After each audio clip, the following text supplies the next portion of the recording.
Richard Praskier, bonjour, Boker Tov. Bonjour Daniel. Merci d'être avec nous ce matin sur Studio Qualité. J'espère que vous m'entendez bien. Très bien. J'espère que vous m'entendez bien également. Voilà, on vous entend bien. On espère que la communication se maintiendra ainsi. Pour l'instant, on vous entend bien. Alors, on vous a sollicité ce matin parce que vous étiez en Israël la semaine dernière, jeudi en particulier, pour recevoir dans le cadre de la convention du Keren HaYesod le prix Yakir du Keren HaYesod, c'est-à-dire de la personnalité, on va dire, très chère au Keren HaYesod pour votre action, en particulier dans le cadre du Keren HaYesod France.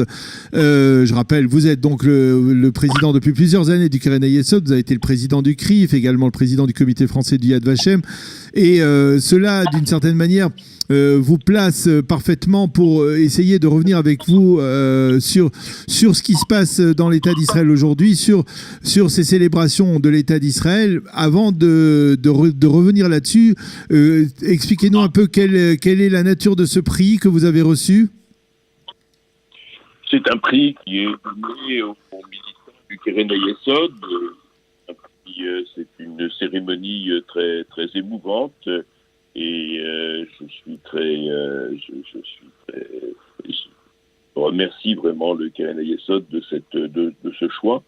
Et je voudrais dire que c'est une organisation magnifique et qui, notamment dans cette période très difficile, a contribué à aider les gens du Sud en leur fournissant des abris mobiles, en les aidant dans le passé lorsqu'il y a eu le problème de ces cerfs-volants incendiaires, en leur fournissant également des engins qui permettaient de traquer ces cerfs-volants à l'intérieur même des champs, des petits robots qui permettaient de faire un travail que des grands pompeurs incendies ne pouvaient pas faire. Voilà, mais surtout, cette organisation, en association avec l'agence juive, aide notamment l'enfance en détresse dans ces villages de jeunes. Nous avons été, par exemple, le jour du Yom HaZikaron, un moment très très émouvant, et dans d'autres types de soutien, tels que les résidences pour les survivants de la Shoah, les résidences à Migour, et donc toutes ces activités qui aident à diminuer les disparités à l'intérieur de la société israélienne. Nous savons qu'il y en a malheureusement, et à laisser aux Israéliens, aux jeunes notamment, le maximum de chances pour leur avenir.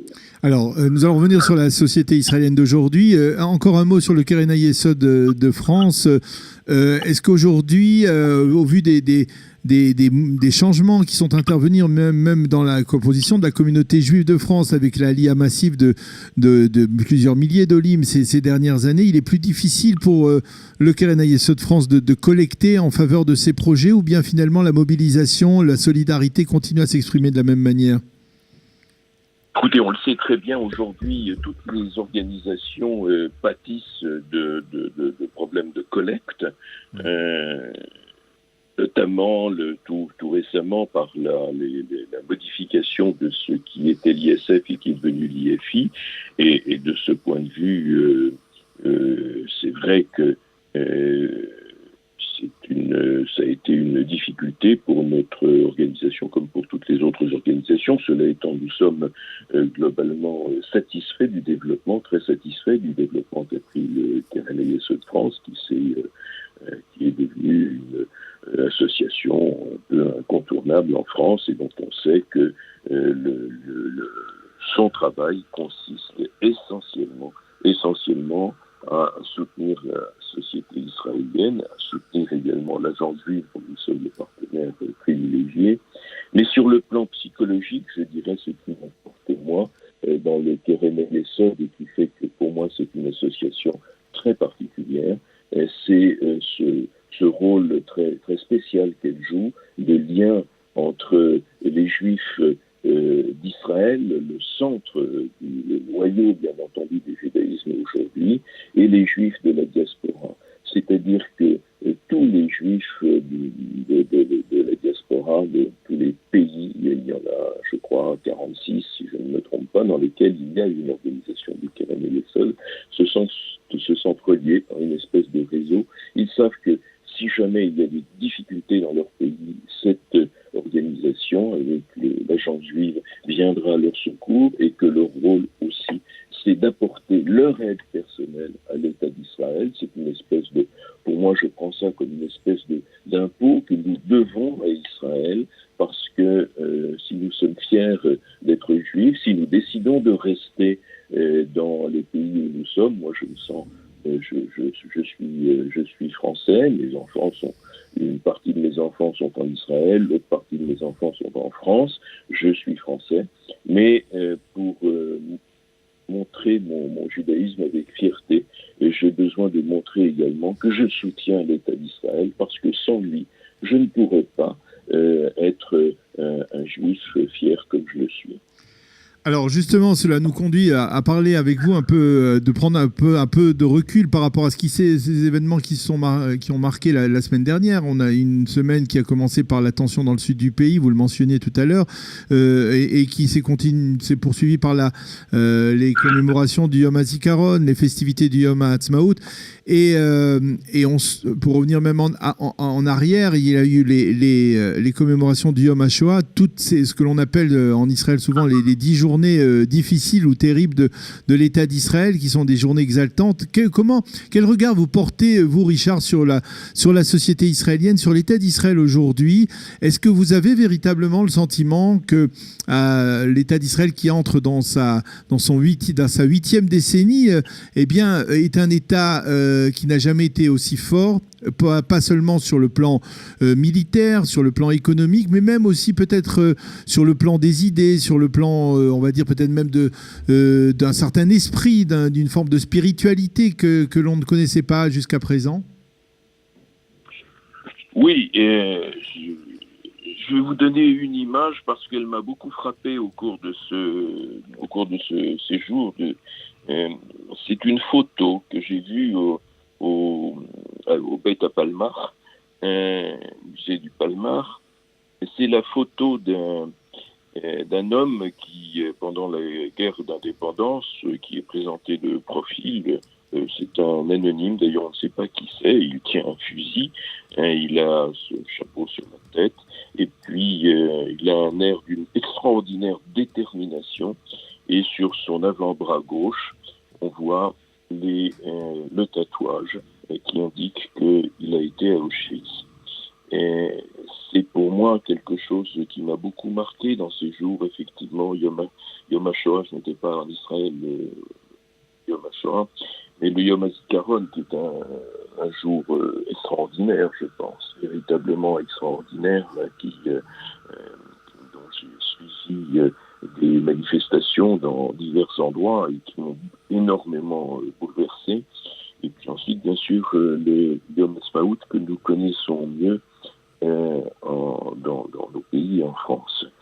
Je pense que, après j'étais à Tel Aviv lorsque les roquettes ont été envoyées dans le sud du pays, mais ma fille se trouve dans le sud du pays, et donc j'ai évidemment communiqué avec elle, les enfants qui ne pouvaient pas aller à l'école, etc. En contraste avec la situation dans le sud, on avait l'impression extérieure qu'à Tel Aviv, la vie continuait comme normalement. Mais je pense que c'est une réaction des Israéliens pour montrer que justement, parce que leurs ennemis veulent que la vie quotidienne soit désarticulée, et bien justement, ils veulent montrer qu'ils continuent de travailler comme auparavant. Il y a là et lorsqu'on leur parle, ils sont tous très, très déterminés, quelles que soient leurs options politiques. Et donc, je pense qu'il y a une vraie solidarité à l'intérieur de la société israélienne. On parle beaucoup, et évidemment, des failles qui la traversent, des scissions, etc. Mais je pense que ce qui, moi, me frappe, c'est qu'il y a une vraie unité lorsque les problèmes les plus importants, les problèmes de sécurité sont en jeu. Là-dessus, tout le monde est d'accord. Chacun a évidemment sa solution sur ce qu'il faut faire à Gaza, faut y aller, faut pas y aller, etc., etc. Chacun veut jouer au chef d'état-major ou au Premier ministre, bien sûr. Mais sur le plan dans les priorités sécuritaires, tout le monde est, je pense, sur la même ligne. C'est ça pour moi qui est extrêmement important.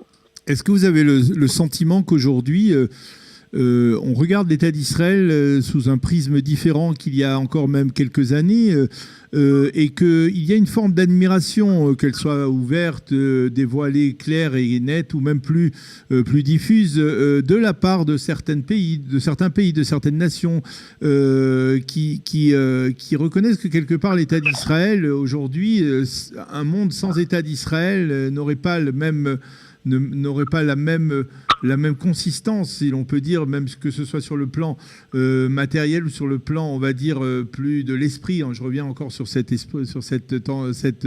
formulation d'esprit ou d'idée. Vous avez l'impression, vous avez le sentiment qu'on regarde aujourd'hui l'État d'Israël avec plus d'admiration que par le passé? À l'éveil, j'espère que ce que vous dites est vrai. Je pense que oui, c'est vrai à l'intérieur même je pense à la France parce que c'est évidemment le pays que je connais, à l'intérieur même des populations.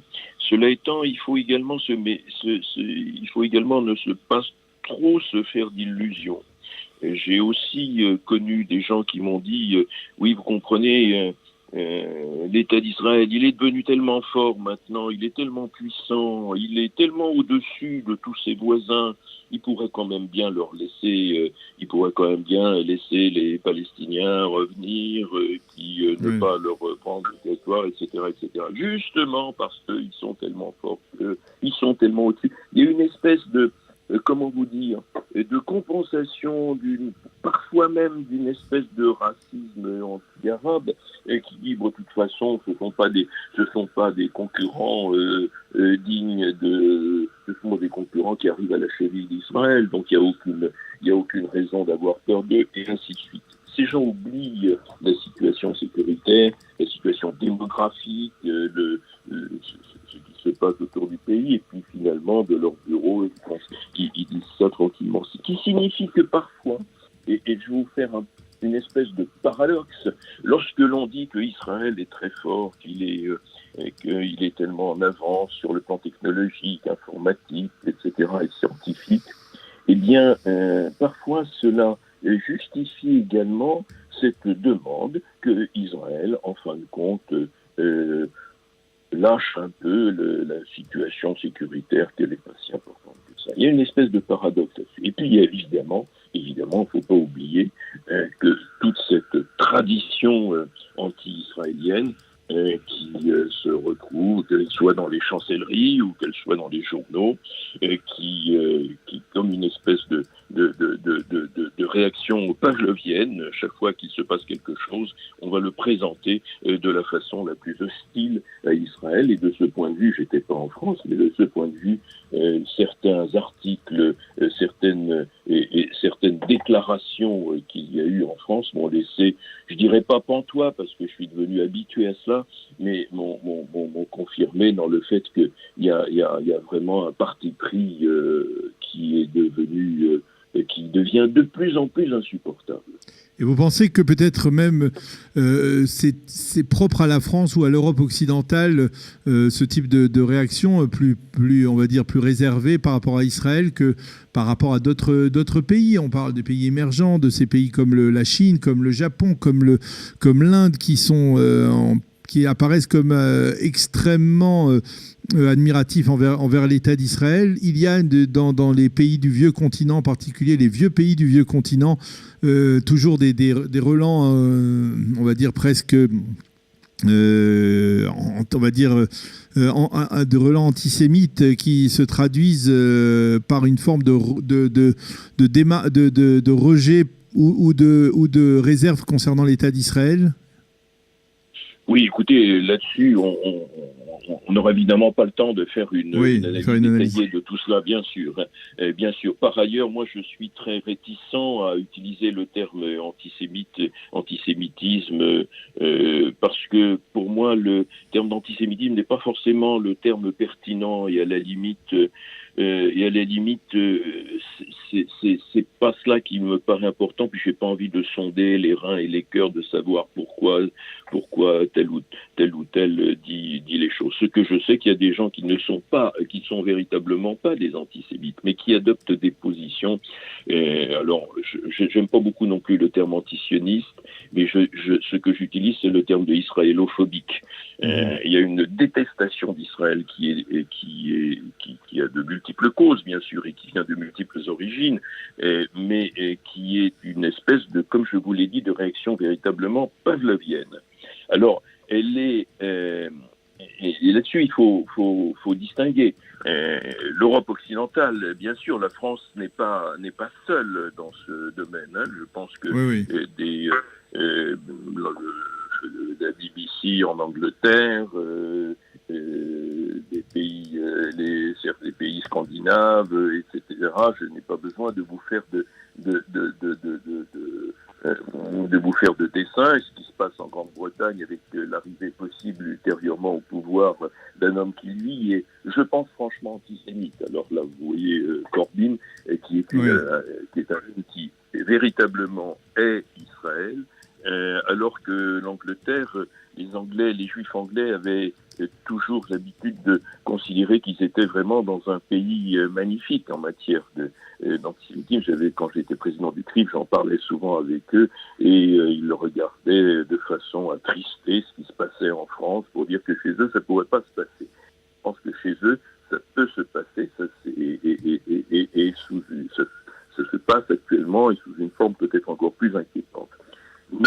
Également extrêmement inquiétante la situation aux États-Unis, et notamment dans les campus américains, et pas seulement dans les campus américains. Quand vous pensez qu'il y a 2-3 jours, l'homme qui a à la Chambre des représentants américains, l'homme qui a fait la prière religieuse comme ça se fait à l'ouverture des chambres, est un musulman fanatiquement anti-israélien, et que les démocrates ont choisi ce représentant-là, cet homme-là, pour faire une prière qui normalement est une prière d'unité. C'est extrêmement inquiétant. La situation sur les campus est extrêmement inquiétante également aux États-Unis, parce que là, il y a une évolution qui est en train de se faire.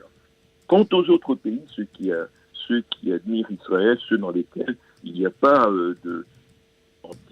d'anti-israélophobie systématique, parler de l'Inde ou parler de la Chine, bien sûr, simplement sur le plan politique, ces pays-là, quelle que soit leur relation avec Israël, quelle que soit leur sympathie pour Israël, eh bien, assez systématiquement, ces pays vont voter dans les organisations internationales contre Israël, parce qu'ils ont également leurs objectifs politiques, et que, ma foi, des pays musulmans, il y en a beaucoup dans le monde, il faut commercer avec eux, et on sait très bien que on se dit que ça n'a pas une très grosse importance de voter contre Israël. On a toujours voté contre Israël, on va continuer de voter contre Israël. Et il s'agit là d'attitudes qui se sont petit à petit qui ont tellement continué dans le passé qu'on y prête presque plus attention. Mais elles servent à la délégitimation progressive d'Israël. Mais il faut continuer de se battre. Je pense qu'Israël a fait des progrès dans ce domaine, a avancé avec ces pays. Et il reste le problème de l'Europe, comme vous le dites, le problème vis-à-vis d'Israël, celui de l'Europe occidentale, qui est un problème pour lequel, personnellement, je ne suis malheureusement pas extrêmement optimiste. Oui, mais on l'a compris. Merci beaucoup, Richard Prasquier, d'avoir accepté de répondre à nos questions ce matin. Je le rappelle, à l'occasion de l'attribution du prix Yakir du Keren Hayesod à vous pour votre action dans le cadre de cette association et même à l'extérieur, dans le cadre de la communauté juive. Merci d'avoir été avec nous ce matin en direct de Paris, ici à Jérusalem. Passez une agréable journée et une bonne semaine. Shavua Tov. Merci Daniel, Shavuot Tov.